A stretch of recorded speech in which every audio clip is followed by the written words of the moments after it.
very little tracking, but it's part of our standard, so we're trained to do it. And the times we have done it, it's been very effective. We've found lost people, got life-saving awards for that type of stuff. Self-initiated tracks at a hunt camp are awesome. Very dangerous, but they're fun to do because you always find good stuff in the bush. My first time I did it, I went in behind the camp and I just kind of walked him around and boop, off the trail he goes. He goes up there. The guy just shot a deer, a fawn, no license for that. Tracked him. We went over, found his buddy. It was higher than a banana tree in a stand in camouflage. And can't do that either anymore in Ontario. Yet. So 2 or 3 things going on back there. So it was a great tool to have, and I use it regularly now. So the best part of the demo, which everybody likes, is this part here, which is the biting, right? You guys are all weird people, I don't know. I like to see people get hurt. So this is Timber's aggression harness, I guess you call it. We used to use a collar, a big thick leather collar with studs in it, made it look tough, but we don't do that anymore. We're the soft industry, so we use this. And everybody loves it. So usually we do need a volunteer for something here coming up shortly. Right there? Oh, perfect. Are you someone that could fire me at the end of this or no? No, that'll be her. So we will do a biting demonstration. In 23 odd years or 22 odd years we've had canine, we've never bitten anybody operationally in field duties, which is a good thing, right? Probably a lot of paperwork. I can only assume it's a lot of paperwork. But no, we've never bit anybody. But again, it's like carrying a gun. It's a tool to have. You need it. You can use it. And people are definitely intimidated by a dog. I know I am. When you hear see a police truck go by and there's a dog in the back, he's barking. It just makes the hair stand up a little bit. So we will do a biting demonstration. I won't even get into how we start training dogs to bite. But people say labs, they bite. You can make them bite. And you see Timber today. He's doing detection. He's fun and friendly. And then he puts this on and he's going to go ballistic.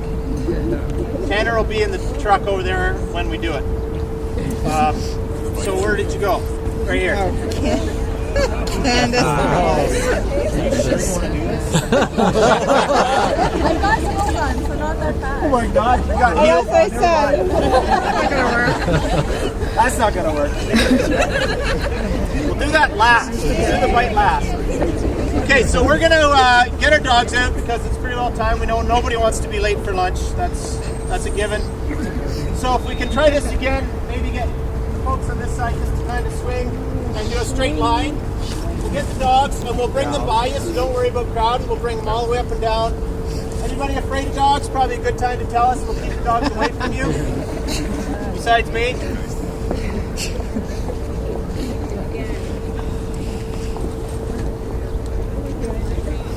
So just give us 2 minutes. We're going to get the dogs. We'll be right back.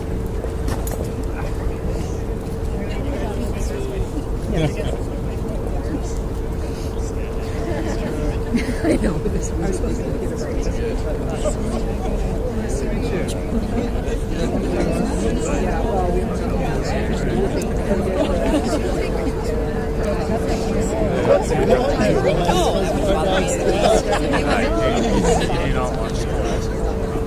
Done, eh?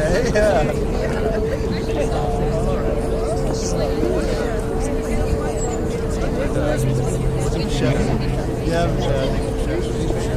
Yeah, because he's got that kind of That's right. I know.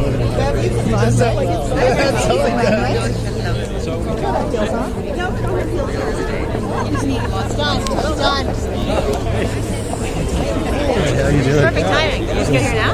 No, I was here before. I just didn't know where you were.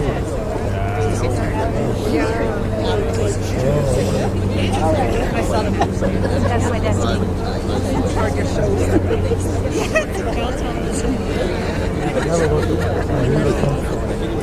That's good. It was good that it profile.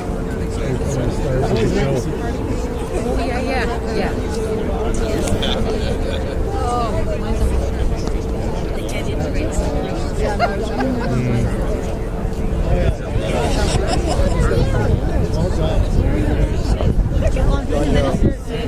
Camera ready? Oh, look how cute they are. Don't say that. Oh, You warm enough? There's hot tea. So here's our dogs. They got their obedience leash on, that 6 foot leather lead. Now they know it's time to behave. Somewhat, good enough, whatever. It's not critical that they're great obedience dogs. You probably have dogs at home that might be better obedience-wise. But like I said, protection is what we want. We want them to find evidence. So that's what we want. So we're just going to do a bit of obedience. We'll bring them back and forth. Don't touch or talk to the dogs, by the way. I forgot to mention that. Pictures are fine. Where did my volunteer go that I had there a while ago? I got another job for you. It's a little easier than the last one. It's safer. And it's just in case, we're down here in Toronto. If the dogs go to the bathroom, we got a poop and scoop, right?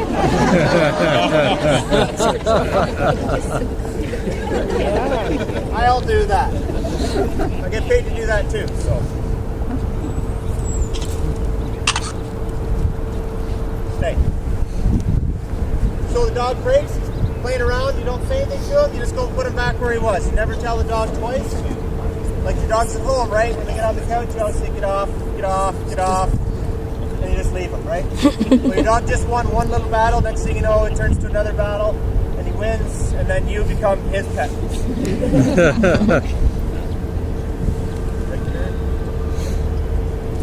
So it's loose lead.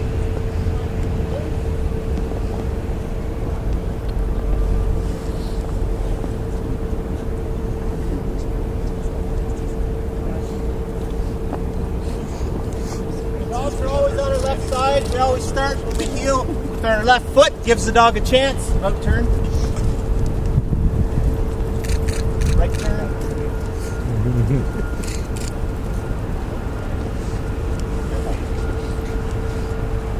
We use a correction collar, or what you used to call a choke chain. They get corrections. Zip, zip, zip. Keeps them aware. We don't use pinch collars. Anybody ever see those pinch collars? They go into the neck. We don't use them. I'm not saying they're good, they're bad, or whatever, but we just don't use them at MNR. We don't need them. Forward. Right turn. So we can bring the dogs by people.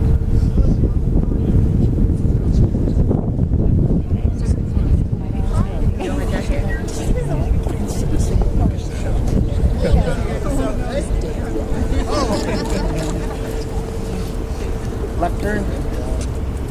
Left turn. Right turn.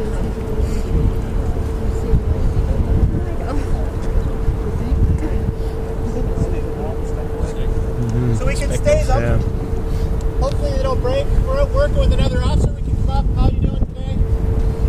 Give them that 7-point greeting. We have done that in about 5 minutes. I'll ask them for their license. Yeah. And have you caught any fish today? No. Nobody ever catches any fish. That's have dogs. So we can do what we got to do. We can move around. We can check the dog, ear hanging or loose, all that stuff. If he does break, we just go with that. Put him where he wants. Continue on. And of course, everybody is looking to see a dog. You want to go pet him, right?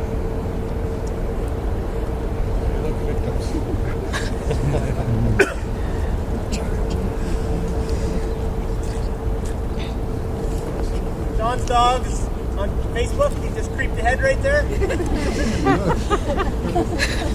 on Facebook.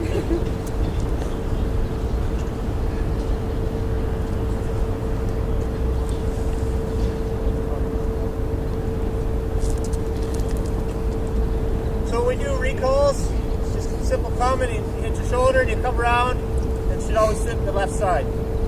Tanner will sometimes come over and jump up in my face, which is not satisfactory, so we'll make him do it again.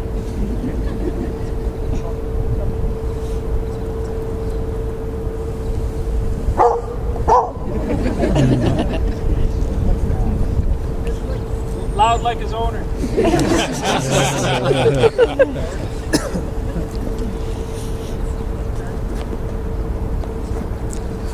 So Tanner's about almost 7 years old. He came from a pound in Sudbury. He's mixed yellow lab, German Shepherd, Golden Retriever, a whole bunch of stuff in there, I'm sure. That's why he has those nice ears right there. Sean's dog? Timber's a purebred chocolate lab. A neat story behind him. He's actually the breeder is a retired conservation officer.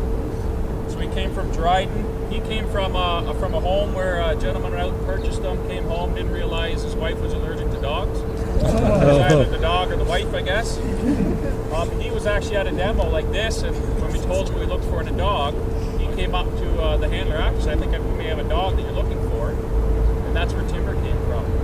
Each one of our dogs has a fairly unique story behind it. Like Colin said, we don't pay thousands of dollars for a dog. We go to Pounds, we go to the papers, Kijiji, eBay. We look all over the place to get a dog. And actually Bear, who's a mixed Nova Scotian Duck-Trolling Retriever, was a dog that was dumped down a back road just north of Sudbury. They didn't want him. He was too rambunctious. They didn't want him, so they just dumped him. Obviously, the animal control picked him up. Bear was within probably a minute of being put down. And the vet realized that the dog was looking at something. He stops, he looks. Bear wouldn't take his eyes off a ball that was on top of the shelf. So he called Brian Morrison, our supervisor, said, I may have a dog for you. And now Bear is an MNR service dog.